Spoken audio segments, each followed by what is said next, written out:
Hello बच्चों, स्वागत है आप सभी का आपकी अपनी अर्थशास्त्र की ऑनलाइन क्लासेस में। आज मैं फिर से आप सभी के सामने उपस्थित हुई हूँ आप अपने चैप्टर को आगे बढ़ाते हुए। हमने चैप्टर पढ़ा था, तीसरा चैप्टर 12वीं कक्षा का, circular flow of income and product, आय व उत्पाद का चक्रीय प्रवाह। इस चैप्टर की हमारी ये 5वीं वीडियो है। अब तक हम पढ़ चुके हैं 2 सेक्टर मॉडल के बारे में, 3 सेक्टर मॉडल के बारे में और 4 सेक्टर मॉडल के बारे में हम डिस्कस आज करेंगे। उससे पहले मैं आपको बता दूं कि हमने जो अपने 5 मेजर सेक्टर्स पढ़े, उत्पादक क्षेत्र जिसे हम प्रोड्यूसर सेक्टर बोलते हैं, फिर घरेलू क्षेत्र जिसे हम हाउस होल्ड सेक्टर बोलते हैं, government sector, rest of the world sector and capital market हमारी। तो इन हर एक जो हमारा सेक्टर है, प्रत्येक सेक्टर का कुछ प्राप्तियां भी होती हैं और कुछ वो भुगतान भी करता है। यानी कि हर एक सेक्टर कुछ वस्तुओं को कुछ उसको प्राप्त होता है और कुछ वो देता भी है। तो जो देता है वो तो उसके भुगतान हो गए और जो उसे मिलता है वो उसकी प्राप्तियां हो गई। तो सबसे पहले एक बार हम डिस्कस करते हैं कि हर एक सेक्टर की क्या क्या प्राप्तियां हैं और उसके क्या क्या भुगतान है। इसके बाद हम 4 सेक्टर मॉडल के बारे में चर्चा करेंगे। तो सबसे पहले बच्चों मैंने यहाँ पर लिया है उत्पादक क्षेत्र। पहला सेक्टर है ये हमारा प्रोड्यूसर सेक्टर। इस सेक्टर की क्या क्या रिसिप्ट्स हैं, क्या प्राप्तियां हैं। तो ये उत्पादक क्षेत्र गृहस्थ या घरेलू जिसे हम हाउस होल्ड बोलते हैं, तो उस सेक्टर से ये वस्तुओं व सेवाओं की आय को प्राप्त करता है। मैंने इसको अंडरलाइन किया है, वस्तुओं व सेवाओं की आय को ये प्राप्त करेगा। तो क्या होता है, उत्पादक क्षेत्र वस्तुएं और सेवाएं बनाता है। तो वस्तुओं व सेवाओं को खरीदने के बाद उसे जो मिलेगी तो वो उसे ये घरेलू क्षेत्र देगा। तो वस्तुओं व सेवाओं के बेचने से जो उसे इनकम होगी वो किसे प्राप्त होगी, उत्पादक क्षेत्र को। शेष विषव क्षेत्र से ये क्या प्राप्त करेगा, निर्यात। क्योंकि जब दूसरे शेष विषव के साथ जब आयात निर्यात करता है तो निर्यातों की इसे प्राप्ति होती है, आयात इसके भुगतानों के अंदर आएंगे।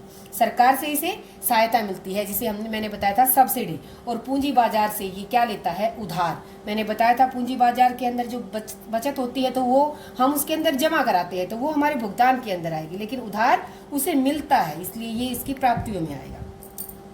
तो जो हमारा उत्पादक क्षेत्र है वो गृहस्थ व घरेलू क्षेत्र से वस्तुओं व सेवाओं की कीमत यानी कि उनकी आय उसे प्राप्त करेगा। शेष विषव से उसे निर्यातों की प्राप्ति होगी और सरकार से वो सब्सिडी या सहायता लेगा और पूंजी बाजार से वो उधार। तो इन हर एक सेक्टर से अलग अलग उसे इन चीजों की रिसिप्ट्स प्राप्तियां होंगी।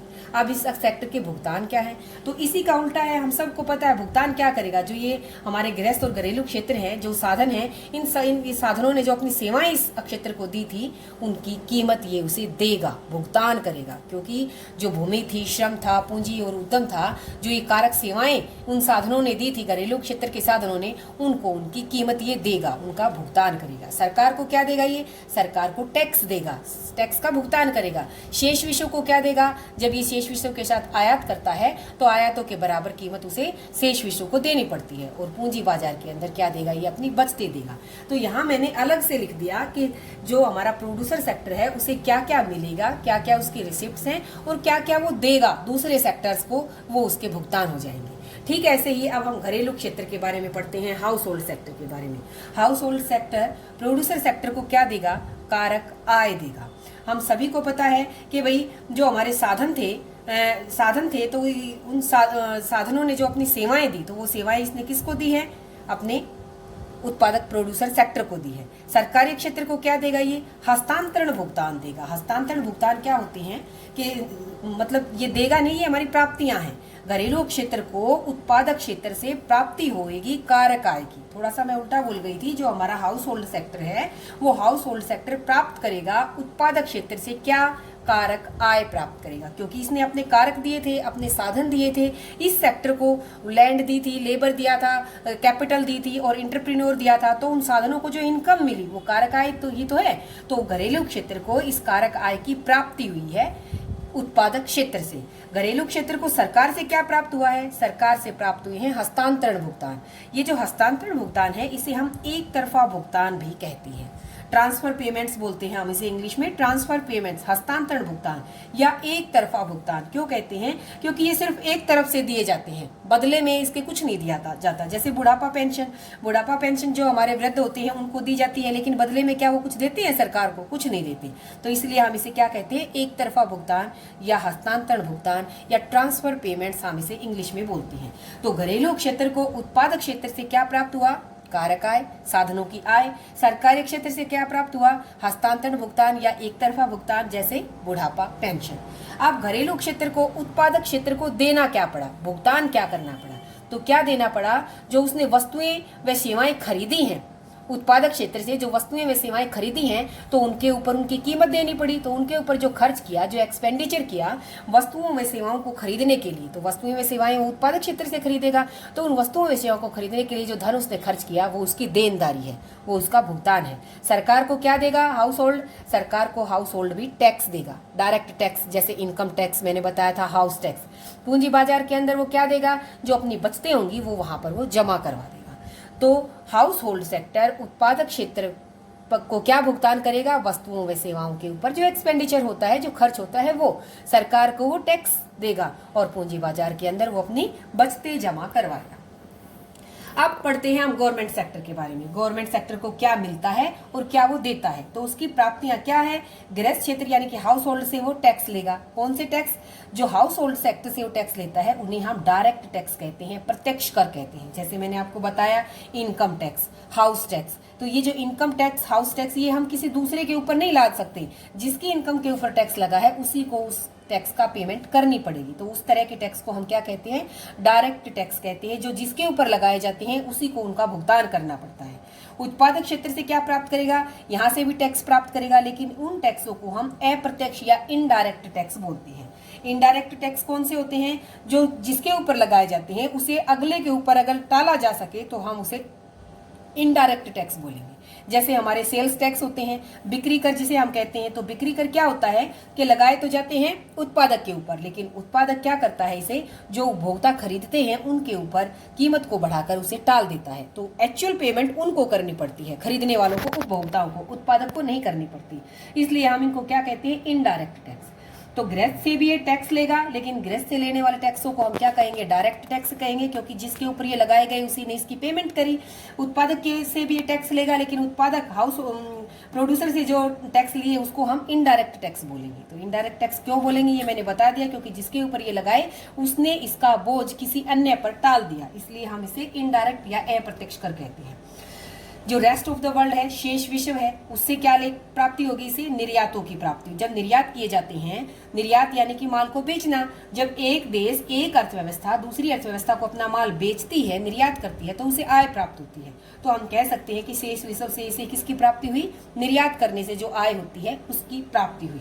पूंजी बाजार के अंदर ये इससे भी इसे क्या प्राप्ति होगी कि जब इसको पैसे की जरूरत होगी तो पूंजी बाजार से ये उधार ले सकता है, तो ये उधार भी इसकी प्राप्तियों के अंदर इसकी गिनती होगी। तो गवर्नमेंट सेक्टर ने हर एक सेक्टर से क्या क्या लिया, डायरेक्ट टैक्स लिए हाउस होल्ड से, इनडायरेक्ट टैक्स लिए प्रोड्यूसर सेक्टर से, रेस्ट ऑफ द वर्ल्ड के अंदर इसने निर्यात किया, और पूंजी बाजार से ये उधार ले सकता है। ये इसकी प्राप्तियां। अब इसके भुगतान क्या क्या हैं। भुगतान जो गृह क्षेत्र से क्या करेगा ये गृह क्षेत्र को भी ये आर्थिक सहायता दे सकता है। आर्थिक सहायता, ट्रांसफर पेमेंट, जैसे मैंने अभी बताया बुढ़ापा पेंशन, तो ये मैंने यहीं से एरो लगाई है। It means house hold sector को इसके भुगतान क्या है, सरकारी क्षेत्र के बुढ़ापा पेंशन, आर्थिक सहायता, या हम ट्रांसफर पेमेंट्स कह सकते हैं। उत्पादक क्षेत्र को इसके क्या भुगतान है, उत्पादक क्षेत्र को भी इसकी ऐसे यही हम कह सकते हैं, आर्थिक सहायता, सब्सिडी ही देता है, ये छूट देता ही था उसे टैक्सेस के अंदर। शेष विश्व से को ये क्या भुगतान करेगा, जब आयात करता है ये दूसरे देशों से, जब माल को मंगवाया जाता है, खरीदा जाता है, तो बदले में इसे पेमेंट करनी पड़ती है। तो शेष विश्व के साथ जब ये आयात करेगा तो इसे भुगतान करना पड़ेगा सरकारी क्षेत्र को। और पूंजी बाजार से को क्या भुगतान करता है, जो इसके पास बचतें होती हैं वो ये वहां पर जमा करवाता है। तो ये हमारा गवर्नमेंट सेक्टर की ये सारी रिसिप्ट्स हैं और ये सारे इसकी पेमेंट्स हैं, भुगतान है। इसके बाद आता है हमारा शेष विश्व, चौथा हमारा जो सेक्टर है वो। तो चौथा सेक्टर क्या करेगा, ये निर्यात जो अगर ये करेगा तो निर्यात इसकी प्राप्तियों के अंदर गिनती होगी। और उपहार व हस्तांतरण भुगतान, प्रत्येक देश अन्य देशों को कुछ उपहार भी देता है, गिफ्ट भी देता है, और जब कभी उसकी कोई ऐसी स्थिति आ जाती है, कुछ ऐसे सर्कमस्टांसेस बन जाते हैं, जैसे मान लिया बाढ़ की स्थिति होगी, भूकंप की स्थिति होगी, तो एक देश दूसरे देश की मदद करने के लिए उन्हें कुछ दान स्वरूप भी देता है। तो वो क्या होते हैं, वो सब एक तरफा भुगतान होते हैं। उपहार के बदले भी हम कुछ नहीं लेते, और जो दान दिया जाता है उनके बदले में भी कुछ नहीं दिया जाता, तो इन्हें हम क्या कह सकते हैं, हस्तांतरण भुगतान। तो शेष विषय क्षेत्र की प्राप्तियां क्या हैं, रिसिप्ट्स क्या हैं, जो उसके निर्यात होंगे वो उसकी रिसिप्ट्स होगी, होगी और उसे बाकी के देशों से जो उपहार, दान और जो हस्तांतरण भुगतान मिलेंगे वो भी उसकी क्या है, प्राप्तियां होंगी। ठीक ऐसे ही इसके जो आयात होंगे वो इसकी भुगतानों के अंदर गिनती होगी। और दूसरे देशों को जो ये देगा, मैंने यहाँ पर दिए गए लिखा है, जो उपहार ये देगा, जो हस्तांतरण भुगतान ये करेगा, वो इसकी देनदारियों में, इसके भुगतानों में उसकी गिनती होगी। तो निर्यात इसकी प्राप्ति है और उपहार व हस्तांतरण भुगतान जो इसके मिले हैं वो इसकी प्राप्तियां और जो इसने दिए हैं वो इसके भुगतान। अब हमारा 5वां सेक्टर आता है पूंजी बाजार या वित्तीय या फाइनेंशियल सेक्टर जिसे हम कहते हैं। तो जो बचतें होती हैं, हर एक सेक्टर की प्रोड्यूसर, हर एक सेक्टर की जो बचत है, तो बचत, उत्पादक ने भी बचत करी, प्रोड्यूसर ने भी बचत करी, जो हाउस होल्ड सेक्टर था उसने भी बचत की और जो गवर्नमेंट सेक्टर था उसने की, शेष विषम ने की। तो वो सारी बचतें इसकी रिसिप्ट्स के अंदर उनकी गिनती होगी और उन सब ने जो जो उधार लिया वो इसके भुगतान या हम कह सकते हैं इसकी पेमेंट्स के अंदर उनकी गिनती होगी।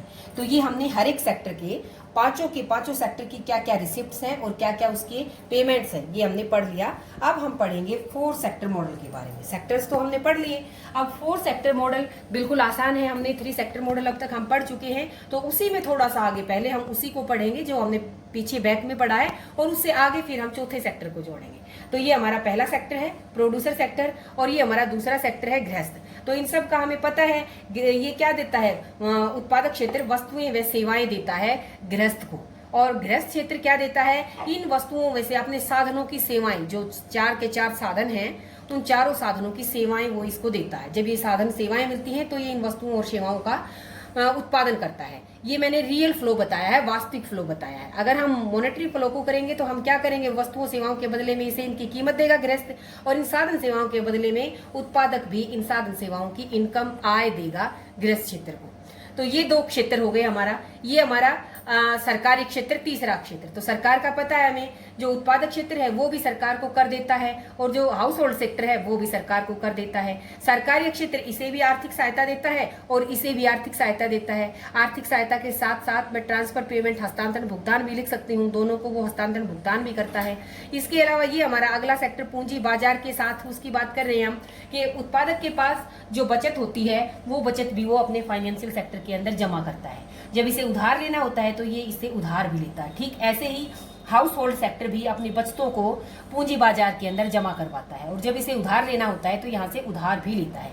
यही काम हम सरकार से भी लिख सकते हैं। सरकार के पास जब अधिक पैसा होता है तो सरकार भी अपनी बचतों को क्या करेगी, इस पूंजी बाजार को के अंदर जमा करवा सकती है, और जब इसे उधार लेना होता है तो ये यहाँ से उधार भी ले सकती है। तो ये तो बात हुई हमारे इन 4 सेक्टर, इन आपस में ये 3 सेक्टर्स की, और ये पूंजी बाजार के साथ, फाइनेंशियल सेक्टर के साथ इनका क्या लेन देन है वो भी हमने कर लिया। अब अगला सेक्टर जो हमारा रहता है वो है हमारा शेष विश्व क्षेत्र। तो हम इसे भी ऐसे ही दिखा सकते हैं, पढ़ तो हम चुके ही हैं कि भाई सरकारी जो प्रोड्यूसर सेक्टर है वो शेष विश्व के साथ क्या करता है। आप सभी को पता है कि उत्पादक क्षेत्र क्या करेगा, निर्यात करेगा। इसके साथ मैं यहाँ निर्यात लिख सकती हूँ, एक्सपोर्ट लिख सकती हूँ, और ये यहाँ से क्या करेगा, आयात क्या करेगा, ये इसके आयात यहाँ से ये इसके वो हो जाएंगे कि अगर आयात करना होगा तो वो शेष विश्व से ऐसे ही करेगा। ये दोनों के दोनों काम, निर्यात और आयात, ये हम इस गृहस्थ के साथ भी कर सकते हैं कि भाई यहाँ से ये क्या करेगा, इनके साथ आयात करेगा और गृहस्थ यहाँ से क्या करेगा, निर्यात करेगा। सरकार भी ऐसे ही काम करती है। तो इन सब के साथ में इस तरह से एरो बना सकते हैं कि भाई शेष विश्व क्षेत्र इसको क्या करता है, आयात करता है, और सरकार इसके साथ क्या करती है, निर्यात करती है। इसके अलावा इसके साथ साथ क्योंकि स्पेस कम है, मैं यहाँ पर ये भी लिख सकती हूँ कि हस्तांतरण भुगतान वो भी करते हैं। ये एक देश दूसरे देशों को दान भी देता है, उपहार भी देता है, हस्तांतरण भुगतान भी करता है, आर्थिक मदद भी करता है। ऐसे ही गृहस्थ के साथ हम ये भी लिख सकते हैं, क्योंकि क्या होता है, जो हमारा हाउस होल्ड सेक्टर है, परिवार क्षेत्र है, वहां से बहुत से लोग विदेशों के अंदर नौकरी करने के लिए, आय कमाने के पर्पज से भी जाते हैं। तो हम ये भी लिख सकते हैं कि जो हमारे देश के घरेलू लोग हैं, हमारे देश के निवासी जो विदेशों में आय कमाने के लिए गए हैं, तो उन्होंने क्या प्राप्तियां की, वो इनकी प्राप्तियों में आ जाएगी, और जो विदेशी हैं और वो हमारे देश के अंदर आए हैं वो उनकी क्या हो जाएंगी, भुगतान हो जाएंगी। तो हम यहाँ पर लिख सकते हैं नेट पेमेंट। नेट पेमेंट कैसे निकालेंगे कि हमारे देश के निवासियों ने दूसरे देशों में क्या कमाया और दूसरे देश के निवासियों ने हमारे देशों में क्या कमाया, उसका अंतर, वो हमारी प्राप्तियां हो जाएगी हमारी इकोनॉमी की। तो क्योंकि यहाँ स्पेस कम है, वैसे मैंने आपको बता दिया है, शेष विषयों के साथ हमारे निर्यात, आयात, उपहार और हस्तांतरण भुगतान ही होते हैं। ये उत्पादक क्षेत्र के साथ भी होंगे, ये सरकारी क्षेत्र के साथ भी होंगे और ये गृहस्थ क्षेत्र के साथ भी होंगे। तो ये था हमारा 4 सेक्टर मॉडल, जिसके अंदर हमने सारे 4 क्या, ये हमारे पांचों के पांचों सेक्टर आ गए हैं। प्रोड्यूसर भी आ गया, हाउस होल्ड भी आ गया, फाइनेंशियल भी आ गया, और ये हमारा गवर्नमेंट सेक्टर, और ये रेस्ट ऑफ द वर्ल्ड। तो बच्चों, ये हमने आज पढ़ा है अपने चारों के चारों सेक्टर की क्या क्या, पांचों के पांचों सेक्टर्स की क्या क्या प्राप्तियां हैं, क्या रिसिप्ट्स हैं और उनके क्या क्या भुगतान है। मुझे लगता है कि आप सभी को समझ में आ गया होगा। हमने अलग अलग से मॉडल बनाकर भी पढ़ा है, टेबल बनाकर भी पढ़ा है, और अगर आपको एक बार में समझ में नहीं आया है तो आप 2 बार सुने, ध्यान से सुने, जरूर समझे, समझ में आपकी में पक्का आएगा। तो आज के लिए इतना ही। आप सभी का वीडियो देखने के लिए बहुत बहुत धन्यवाद।